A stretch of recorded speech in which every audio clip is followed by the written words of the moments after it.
స్థాయిలో ఊహించలేదు. అంటే ఒక రకంగా ఏంటి అసలు ప్రభుత్వం మీద వ్యతిరేకత?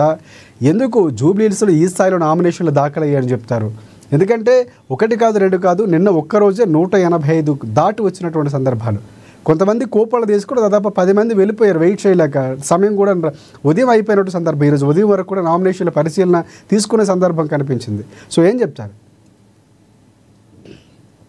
ముందుగా ఏఎన్ఎన్ న్యూస్ ప్రేక్షకులకు, మీకు పాలనలో వారికి నమస్కారం.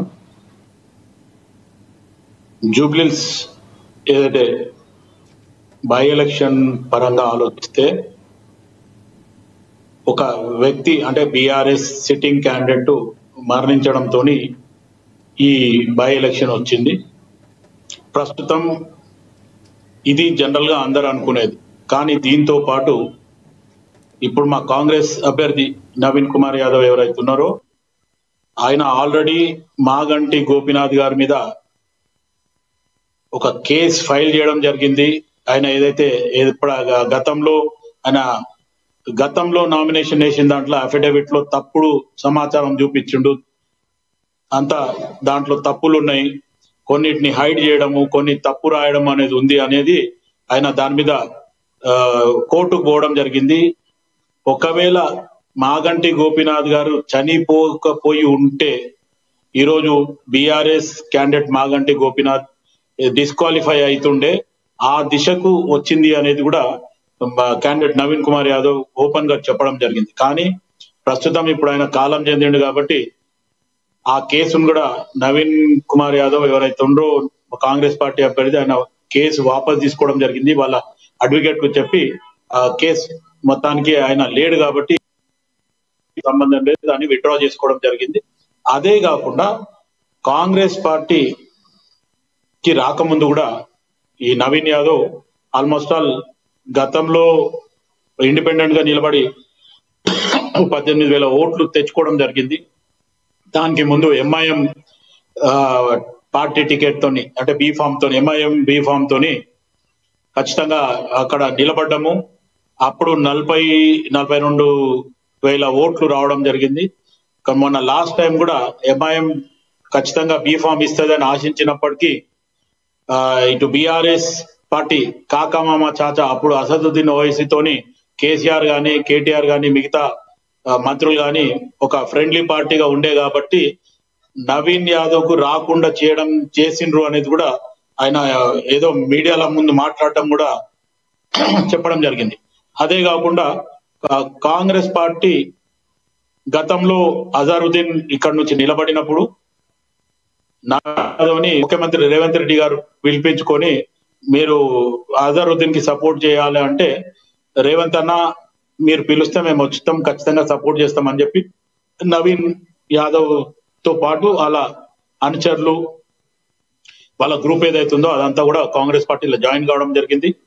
ఆ తర్వాత 10 సంవత్సరాలల్లా అదే హ్యాట్రిక్ కొట్టిన మాగంటి గోపీనాథ్ జూబ్లీహిల్స్ లో చాలా జాగాలలో అభివృద్ధి చేయలేదనేది ఇటు నవీన్ యాదవ్ చెప్పడం జరిగింది. దాంతో పాటు మొన్న రీసెంట్లీ కూడా ఎక్కడో ఏదో ఛానల్లో మాట్లాడుతూ అసదుద్దీన్ ఓవైసీ గారు కూడా చెప్పడం జరిగింది, ఖచ్చితంగా 10 సంవత్సరాలలో జూబ్లీహిల్స్ కాన్స్టిట్యున్సీని నిర్లక్ష్యం చేయడం జరిగింది అనే రకంగా కూడా చెప్పడం జరిగింది. ఈ రోజు కాంగ్రెస్ పార్టీ క్యాండిడేట్ స్ట్రాంగ్ గా ఉన్నాడు, ఎడ్యుకేటెడ్, తర్వాత అనుభవం ఉన్న వ్యక్తి.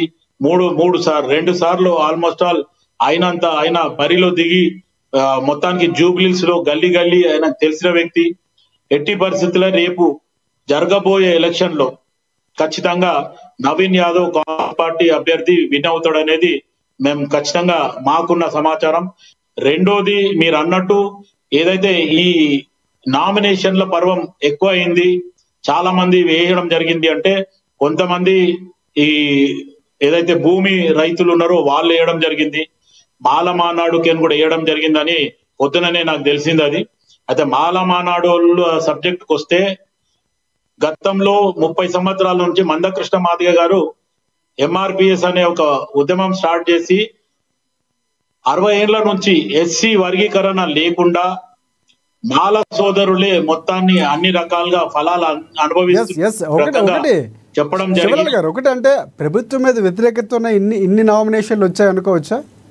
లేకపోతే ఈ స్థాయిలో నామినేషన్లు వస్తాయని ఎక్స్పెక్ట్ చేయలేదు. కానీ ఉపసంహరణ వాడికి ఎన్ని ఉంటాయనేది ఒక ప్రశ్న అయితే ఈ స్థాయిలో రావటం అంటే నిరుద్యోగుల నుంచి వచ్చినటువంటి సందర్భాలు, త్రిబులార్ భూములు ఎవరైతే రైతు నిర్వాసితులు వాళ్ళకి సంబంధించినటువంటి వచ్చిన సందర్భాలు, ఇవన్నీ కూడా ఇందాక మీరు మాట్లాడుతున్నటువంటి సంఘాలు, కొన్ని సంఘాలు ఎస్సీ ఎస్టీ సంఘాలు కానీ ఇవి కూడా నామినేషన్లు వేసినటువంటి సందర్భాలు ఎందుకంటారు? అంటే కేవలం ప్రభుత్వం యొక్క వ్యతిరేకత అనే ఆరోపణలు చేస్తున్నాయి.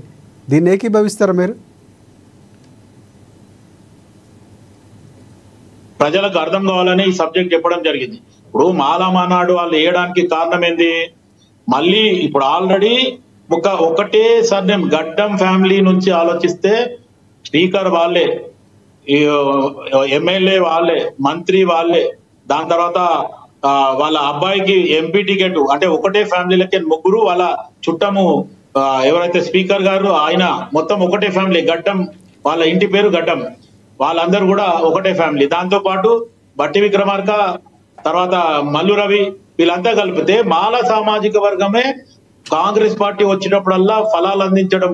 గతంలో ఎంపీలు కాంగ్రెస్ పార్టీకి లేరు, ఖాళీ ఒక మంత్రుల పరంగా ఆలోచిస్తే అట్లూరు లక్ష్మణ్ గారు, తర్వాత మన దామోదర్ రాజ్ నరసింహ గారు ఇప్పుడు ఏదైతే హెల్త్ మినిస్టర్ గా ఉన్నారో వీళ్ళిద్దరు తప్ప కాంగ్రెస్ పార్టీ ఎస్సీ వర్గీకరణ చేస్తా అని చెప్పింది.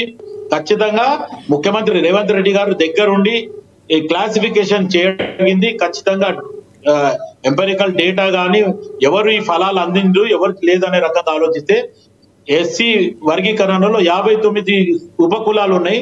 దాంట్లో మాల సామాజిక వర్గం బాగా అనుభవించింది. దాని తర్వాత వాళ్ళ కూటమి, దాని తర్వాత మాదిగ సామాజిక వర్గంలో కొంచెం అనుభవించిండ్రు.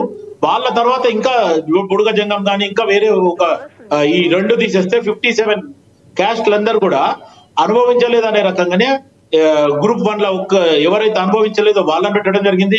గ్రూప్ 2 లో ఏదైతే ఎంఆర్పిఎస్ మాదిగ సామాజిక వర్గం పెట్టింది, గ్రూప్ 3 లోనేమో మాల సామాజిక వర్గం పెట్టింది. దాంట్లో వీళ్ళు ఈ రోజు గతంలో కూడా మాల ఏదైతే ఆత్మగౌరవ సభ అని చెప్పి ఇదే ఇప్పుడు ఇన్ఛార్జ్ జూబ్లీస్ కి ఇన్ఛార్జ్ ఉన్న వివేక్ వెంకటస్వామి V6 ఓనర్ గారే ఈ ప్రపంచం సృష్టిస్తా నేను అది ఇది అని చెప్పిండ్రు. ఆయనకి ఈ రోజు మంత్రి నిజంగానే ఆయన సైలెంట్ అయిండు. కొంతమందిని వాళ్ళు ఈ రోజు వేయడం జరిగింది. రేపు విడ్రా కూడా అవుతారు అనేది నాకున్న సమాచారం. ఇక భూమి పోయిన నిరాశులు ఎవరైతే ఉన్నారో అది కాంగ్రెస్ పార్టీ చేసింది కాదు, టిఆర్ఎస్ బిఆర్ఎస్ చేసిన లెక్కలు. టిఆర్ఎస్ బిఆర్ఎస్ వాళ్ళు భూములు అడ్డగోలుగా కొని వాళ్ళకు కోట్ల రూపాయలు వచ్చే దగ్గర ₹1,00,000 కొనడం జరిగింది. కాంగ్రెస్ పార్టీ వాళ్ళకి అండ ఉంటా అని చెప్పింది. ఈ రోజు దాని మీద కేసులు జరుగుతున్నాయి.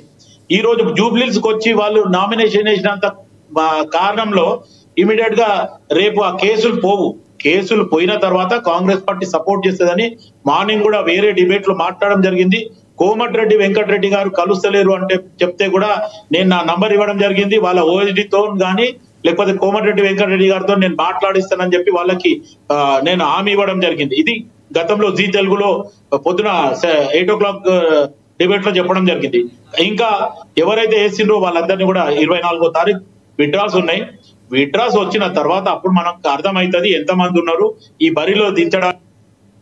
టిఆర్ఎస్ బిఆర్ఎస్